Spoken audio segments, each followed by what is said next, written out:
కుటుంబానికి అట్లా కాకుండా ఒక్కొక్క వ్యక్తికి 6 కిలోల చొప్పున రేషన్ కూడా ఆ యొక్క సీలింగ్ కూడా నిబంధనలు ఎత్తివేసి పేద ప్రజలకు రేషన్ ఇచ్చినటువంటి చరిత్ర బీఆర్ఎస్ పార్టీది, కేసీఆర్ గారిది, గత తెలంగాణ తొలి ముఖ్యమంత్రి వారిది.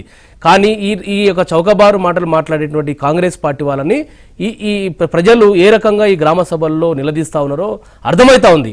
ఎందుకంటే వాళ్ళకి తెలిసిపోయింది వాళ్ళు ఇచ్చినటువంటి హామీలు 6 గ్యారెంటీలు, 13 అంశాలు, 420 హామీలు ఏదైతే ఉన్నాయో ఈ హామీలు అమలు చేయకుండా అనేక సందర్భాల్లో వారు అధికారంలోకి చేపట్టిన వెంటనే గత 2023 డిసెంబర్ 28 నుంచి 2024 జనవరి 1వ తారీఖు వరకు దాదాపుగా వాళ్ళు రాష్ట్రంలో ఉన్నటువంటి అన్ని గ్రామాల్లో, అన్ని పట్టణాల్లో, అన్ని వార్డులలో, అన్ని బూతులలో ప్రజాపాలన పేరు మీద దరఖాస్తులు స్వీకరించారు. దాదాపుగా 1 కోటి మంది పైచిలుకు దరఖాస్తులు చేసుకున్నారు. ఆ దరఖాస్తులు ఇప్పటి వరకు కూడా అవి ఎక్కడున్నాయి, వాటి యొక్క స్టేటస్ ఏంది, ఆ ప్రజాపాలన దరఖాస్తులనే వీళ్ళు ఇచ్చినటువంటి ఏదైతే 6 గ్యారెంటీలు ఉన్నాయో 6 గ్యారెంటీలు కూడా పూర్తి స్థాయిలో రైతు భరోసా కావచ్చు, రైతు రుణమాఫీ కావచ్చు, ఇందిరమ్మ ఇండ్లు కావచ్చు, రేషన్ కార్డులు కావచ్చు, అనేక అంశాల మీదుగా వాళ్ళు ప్రజాపాలనలో ఒక ఫార్మేట్ ఇచ్చి ప్రజల నుంచి దరఖాస్తులు స్వీకరించారు. ప్రజలు కూడా తండోపతండాలుగా ఏదో ఈ ప్రభుత్వం వచ్చిందని చెప్పేసి వాళ్ళు కూడా దరఖాస్తులను సమర్పించినటువంటి పరిస్థితి ఉంది. తద్వారా అదే కాకుండా ఈ కుటుంబ యొక్క సోషియో ఎకనామిక్ సర్వేని నిర్వహించారు ఈ రాష్ట్రంలో. ఆ సర్వేలో కూడా ఆ కుటుంబంలో ఉన్నటువంటి యొక్క స్థితిగతులు, ఆ కుటుంబంలో ఉన్న ఆస్తిపాస్తులు, అదేవిధంగా ఇండ్లు ఉంటే ఇల్లు లేకుంటే ఇల్లు లేదని అనేక అంశాల మీద అక్కడ కూడా దరఖాస్తులు స్వీకరించినారు. మరి ఈ రాష్ట్రంలో ఎన్నిసార్లు ప్రజాపాలన పేరు మీద దరఖాస్తు తీసుకున్నారు, అదేవిధంగా సోషియో ఎకనామిక్ కుటుంబ సర్వేలో అక్కడ కూడా దరఖాస్తులు తీసుకున్నారు. మరి ఎన్నిసార్లు దరఖాస్తులు స్వీకరిస్తారు వీళ్ళు? అసలు వీళ్ళకు ఉన్నటువంటి శాంటిటీ ఏంటి, వీళ్ళకు ఉన్నటువంటి నిబంధనలు ఏంటి, ఎందుకు వీళ్ళు ఈ రకంగా ప్రజలని కన్ఫ్యూజ్ క్రియేట్ చేస్తా ఉన్నారు?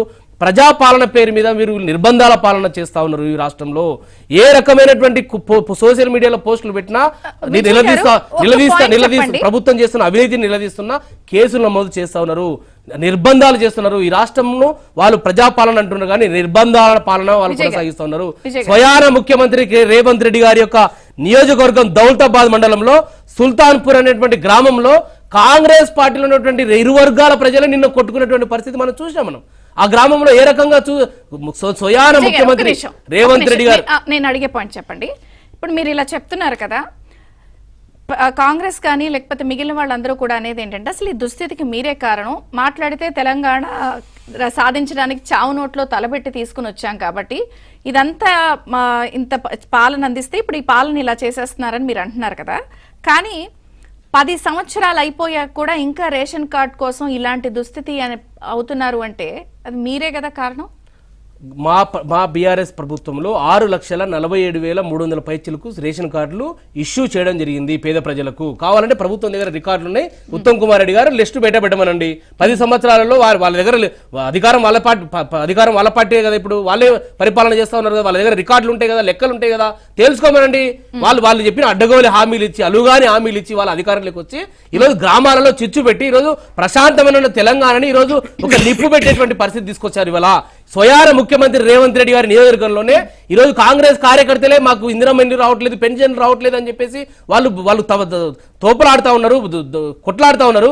అదేవిధంగా ఖమ్మం జిల్లాలో 3 మంత్రులు ఉన్నారు. ఉప ముఖ్యమంత్రి వర్యులు పొంగులేటి శ్రీనివాసరెడ్డి గారు, తుమ్మల నాగేశ్వరరావు, 3 మంత్రులు ఉన్నటువంటి ఖమ్మం జిల్లాలోనే ప్రజాపాలన చేసినటువంటి టెంట్లని నిన్న కూల్చిన పరిస్థితి టీవీలో చూసాం, ఇవాళ పత్రికల్లో ప్రధానంగా ప్రచురించాయి.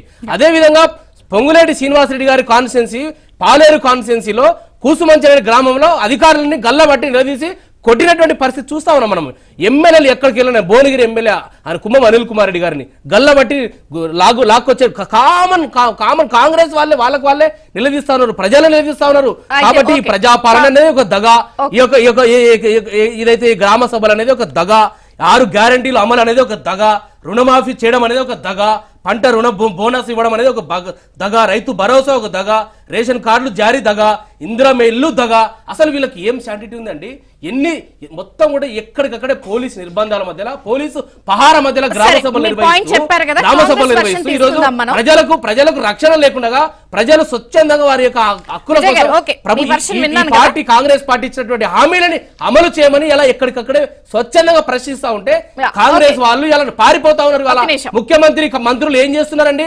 దమ్ముంటే ముఖ్యమంత్రికి మంత్రులకు విజయ్ గారు, ప్రజాపాలన సభలో ఓకే, మీ వర్షం మీ యొక్క గ్రామ విన్నారు కదా? సభలో మీరు పాల్గొనండి. మీరు యా, ఓకే. పాల్గొనకుండా ముఖ్యమంత్రి గారు విదేశీ పర్యటనలు, మంత్రులు కాంగ్రెస్ నుంచి వివిధ రాష్ట్రాల కిరణ్- పర్యటనలు చేస్తా ఉన్నారు ఓకే, ఇవాళ. ఓకే.